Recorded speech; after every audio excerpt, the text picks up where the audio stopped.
Hello, and welcome to Summarize Science, where we break down the latest research. Today, we're looking at the State of Brain Emulation Report 2025, which asks a huge question.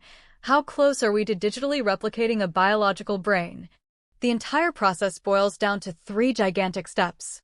First, neural dynamics, which is about recording the brain's activity while it's alive. Second is connectomics, the incredibly difficult process of mapping every single neuron and all of its connections after the organism has passed. Finally, computational neuroscience takes all that data and tries to build a working simulation that behaves like the original. So, how far have we come? The progress since the 1980s is staggering. Back then, scientists could only record from a few brain cells at a time. Today, they can record from up to 1 million cells at once, a roughly 1,000-fold increase in data. This chart shows another incredible trend. The cost to map a single neuron's connections has plummeted. What cost over $16,000 for A.C. elegans worm in the 80s now costs around $200 for a fruit fly.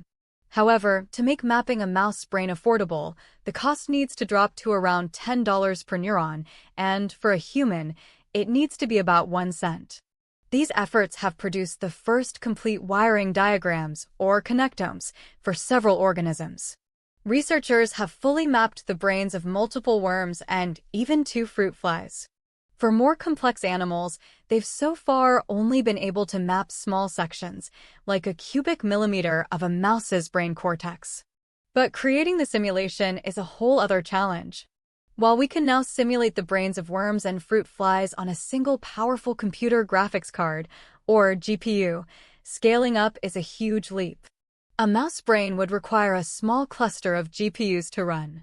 And a human brain would need a massive supercomputer, similar in scale to the ones used to train today's most advanced AI models. So let's recap the key takeaways from the 2025 report. First, our ability to record brain activity and map its structure is improving at an exponential rate. Second, the cost of this mapping is dropping dramatically, making larger projects more feasible.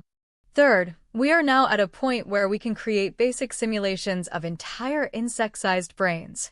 The biggest hurdles for emulating larger, mammalian brains are the sheer scale of the data collection and the immense computational power required.